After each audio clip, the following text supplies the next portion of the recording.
It was meant to be a show of strength, the Russian Davos, a chance for Putin to hobnob with leaders and key economic figures as he parrots about Russia's strength. But Ukraine has just turned it into a humiliation. Putin's hometown of St. Petersburg burns on the eve of an economic forum that means everything to Russia's leader. Leningrad has been lit up. All Putin can do is watch. And if he's honest with himself, Putin will know that he deserves all of this and so much more. For Ukraine, this wasn't just about embarrassing Putin on the global stage, it was about revenge for an unforgivable Russian massacre. The morning of June 3rd was supposed to be a special one for Putin. He would spend the morning preparing for one of the most important events in the Russian calendar, the St. Petersburg International Economic Forum, or SPIEF. Putin has been able to keep this forum running for his entire invasion of Ukraine, with the 2026 edition set to be the fifth held under wartime conditions. This is an event with a deep history, a flagship exhibition of Russian power that was created in 1997, and since 2006 has specifically been held under the auspices of the Russian president, where it can be used as a mechanism for Putin to build relationships and strengthen Russia's economy. The numbers tell you everything you need to know about why Putin cares so much about this event. It's not just that the SPIEF is held in Putin's hometown of St. Petersburg, though that will always mean it has a special place in the black heart of Russia's president. This is an event that the official SPIEF website claims welcomed 24,200 people from 144 countries in its 2025 edition. That year's SPIEF supposedly resulted in the signing of 1,084 agreements worth a total of around $87.8 billion, and it welcomed more than 1,300 experts and speakers. The SPIEF is no rinky-dink exhibition.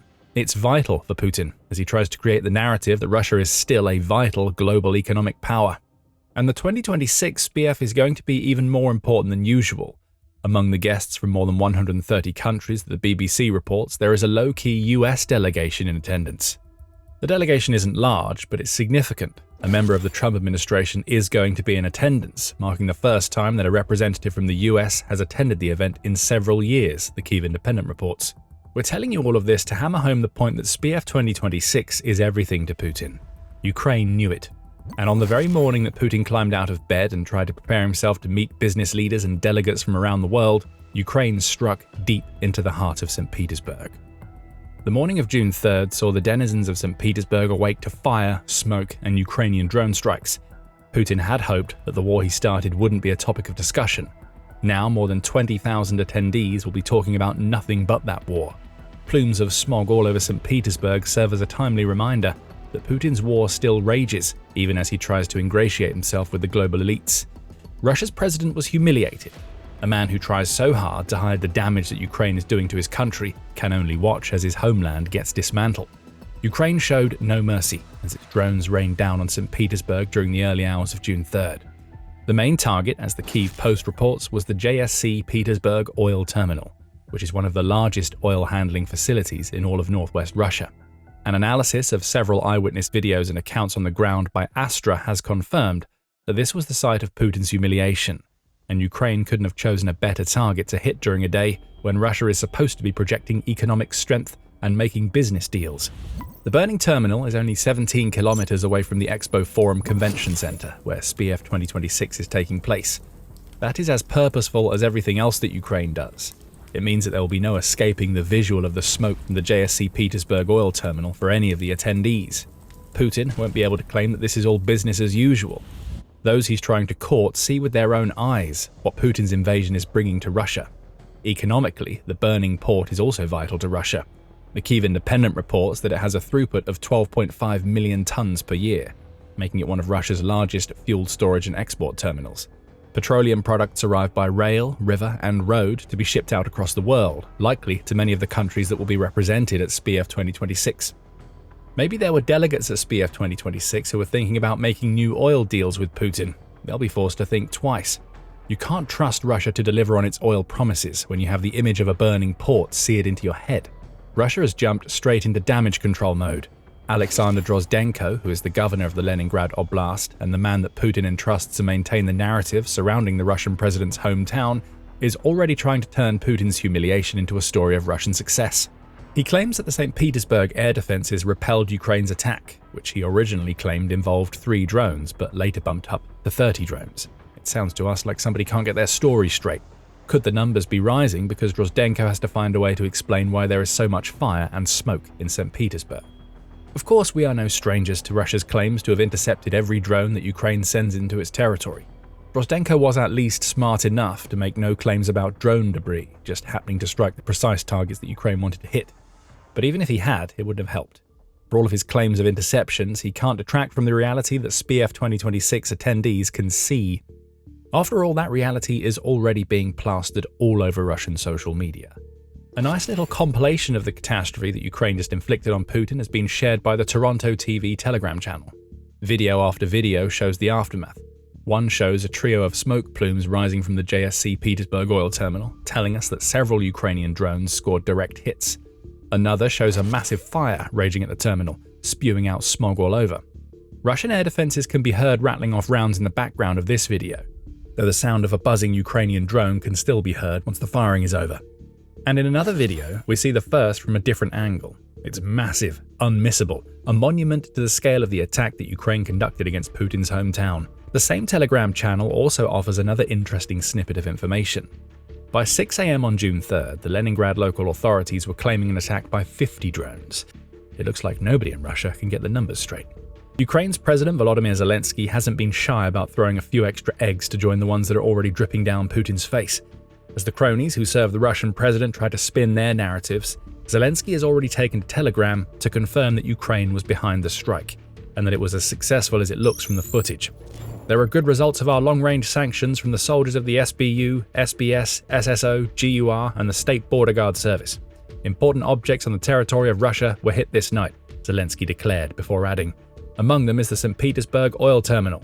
From our state border of Ukraine to this object of the Russian oil industry, which works for war, there are about 1,100 kilometers, Zelensky declared. There's a nice little bit of salt being poured into Putin's wound. That mention of 1,100 kilometers is as purposeful as everything else that Ukraine did in St. Petersburg. It's a message, both to Putin and those attending his economic conference. Ukraine's drones can travel deep and hit hard. Nowhere in Russia is safe, not even the crown jewel city that Putin has chosen to welcome tens of thousands of people. But perhaps the biggest signs that things have gone very wrong at SPIEF 2026, as though the raging fire and unmissable smoke weren't enough, is what's been happening at St. Petersburg's Pulkovo airport. Russia was forced to activate what the Kyiv Post calls the Kova security plan at the airport, which was set to receive some of the attendees of SPIEF 2026. Flight disruptions abound. More than 10 outgoing flights have been delayed or cancelled. Those arriving at the airport ahead of the conference would have seen the panic on display, and they'll know that Ukraine following up with more attacks could leave them stuck in St. Petersburg for far longer than they intended. Again, it's the message. This is the reality of Russia's war. The real smoke that hides behind the smoke screens that Putin and his cronies create. And make no mistake about it, Ukraine wants those heading into SPIEF 2026 to know that more can and will come. The Kyiv Independent reveals that Ukraine's SBU has published a statement in the wake of the attack, in which it played a devastating part. Therefore, a stable future awaits in the form of regular fires at oil refineries, oil depots, and terminals through which the Kremlin earns petrodollars to finance its aggression, the SBU said before it delivered its warning. The longer Russia chooses war over peace, the more frequently the facilities that sustain it will go up in flames. Translation: the JSC Petersburg oil terminal burns today, and more drones will be coming soon to keep it aflame. What we've just seen in St. Petersburg was about humiliating Putin. That much was clear. But it was also about more than that. Ukraine just lit up Putin's hometown because it wanted revenge. Russia did something so diabolical that a response had to be delivered. Over 20,000 people will now see what that response was. But before we tell you why Ukraine needed revenge, this is a quick reminder that you are watching The Military Show. If you haven't subscribed to the channel yet, now's the perfect time to hit the button. On the humiliation front, Ukraine's June 3rd strikes are just the latest in a cavalcade of embarrassments that Russia's president's been forced to absorb in May. The month started with the dour Victory Day 2026 parade, which was held under the threat of drone strikes that forced what was supposed to be another projection of Russian power to become a dismal affair that saw Russia parade none of the equipment that is usually supposed to be the highlight of the day. As the month has progressed, Ukrainian strikes against Russian oil have forced fuel shortages in Crimea, where residents are being restricted at the pumps because refineries are burning. Even before June 3rd, Putin would have struggled to hold his head up high while trying to schmooze international business people, while his people complained about the drones flying overhead. But humiliation was just the first part of Ukraine's goal on June 3rd. The second was revenge. To understand why, we need to look at what Russia did on June 2nd. Russia chose that day to launch a devastating combined missile and drone attack all across Ukraine. Al Jazeera reports that the final count of projectiles was 656 drones and 73 missiles, which combined to target Kyiv, along with the cities of Dnipro, Kharkiv, Poltava, and Zaporizhia. Ukraine did what it could to stop the onslaught. The country's air defenses performed admirably, taking out 602 of the drones and 40 of Russia's missiles. However, Russia was trying to inflict as much damage as possible with this attack. The Atlantic Council reports that more than 30 ballistic missiles were among the 73 launched, which makes June 2nd one of the largest ballistic attacks that Russia has conducted against Ukraine since Putin invaded. Damage was what Russia wanted to achieve, and damage is what Russia got. Only Putin didn't order the targeting of infrastructure. He went after Ukraine's civilians. Al Jazeera says that at least 22 people were killed and dozens more were wounded as a result of Russia's horrific attack. The Atlantic Council puts the casualty number at over 100, and it says that Russia's June 2nd strike represents an escalation of the Russian campaign against Ukraine's civilians that has already resulted in 15,850 deaths and 44,809 injuries by the end of April, per the Office of the United Nations High Commissioner for Human Rights. Like the SPF, this was another way for Russia to project power. Where the forum that Ukraine just crashed with its response is showcasing Russia's economic strength, the June 2nd attack was designed to terrorize, to show Ukraine that Russia can hit its cities with ballistic missiles and kill civilians. However, like so much of what Russia does, the intent doesn't match the reality. Putin wants to appear powerful, but June 2nd just shows that he's desperate. Russia's ground invasion is unraveling even as Putin welcomes a horde of foreign dignitaries to St. Petersburg. Despite launching a spring and summer offensive that was supposed to topple Ukraine, the first 5 months of 2026 have seen Russia make practically no real advances on the battlefield, all as Putin's patsies absorb horrendous losses that number around 35,000 per month. These mounting setbacks have undermined the Putin regime's attempts to portray Russian victory in Ukraine as inevitable. Instead, the mood inside Russia now seems to be changing for the worse, with more and more people questioning the wisdom of the invasion and doubting whether Putin can still realistically achieve his maximalist goals in Ukraine, the Atlantic Council reports. June 2nd was supposed to put Russia back on top, to show the world ahead of SPF 2026 that Russia is still the force that Putin claims it to be. Instead, all Putin achieved was giving Ukraine more reason to strike against his hometown. Every civilian that Russia's missiles and drones kill gives Ukraine the motivation to make Putin suffer. The humiliation that comes as a result of Russia failing to stop an attack against key infrastructure in one of its most valuable cities is bad enough. As John Foreman, who is the former UK defense attaché to both Moscow and Kyiv, tells the Kyiv Independent, instead of being able to project a narrative of inevitable victory and strength, the opposite is true and won't be lost on attendees. But perhaps more important than the message to those attending SPF 2026 is the result. More Russian oil is burning at an export terminal. That means less oil gets sold, which results in lower oil revenues for the Kremlin to tax. This is really about weakening Russia on the front. Cutting off the economic lifeline that flows through St. Petersburg plays a part in that, and the timing just happened to line up to make Ukraine strike a double dose of revenge and humiliation that Putin can do nothing but swallow down. Now, those who have paid attention to how Ukraine carries out long-range attacks on Russia may find themselves asking a question. So, what about the other strikes? If that question crossed your mind, you're very astute. As impressive as the shattering of an oil terminal in St. Petersburg was, Ukraine has proven many times that it doesn't focus on one single target when it sends its long-range drones into Russia. The JSC Petersburg oil terminal was just one of several sites hit on June 2nd and into June 3rd. According to Pravda, Ukraine's drones also reached Russia's Tambov Oblast, which is almost 600 kilometers away from the front lines. There, those drones scored direct hits against a manufacturing plant in the town of Michurinsk, which is reportedly responsible for building equipment that is used in Russian aircraft and missile control systems. Specifically, the plant produces MP-95 sensors, which are used in Russia's Kh-101 cruise missiles, as well as gyro motors that are required for sensors used in the Kh-59 missile. We see purpose once more. Russia used missiles and aircraft to cause civilian deaths on June 2nd. Ukraine's response was to take out one of the plants responsible for making the equipment that these types of weapons need to make such attacks possible. Adding to this strike, Pravda says that Russian authorities have claimed that their air defenses have shot down more than 20 Ukrainian drones in the Moscow region since the evening of June 2nd. That's another message to Putin.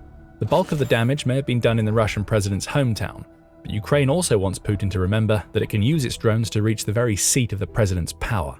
Now, Russia's crown jewel city burns. And as Putin tries to deliver his customary keynote address, he'll know that the Russian Davos is a failure.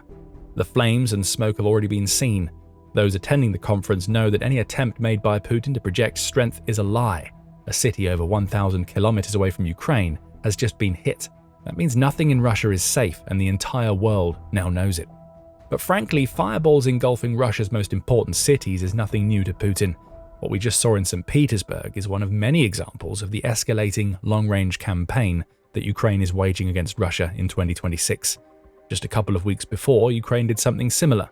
In the wake of a brutal strike on Kyiv that left 24 dead, Ukraine struck deep inside Moscow, taking out a Russian oil refinery and highlighting the strength of its drones in the process. Key military infrastructure was hit across multiple regions. An already deadly campaign became devastating.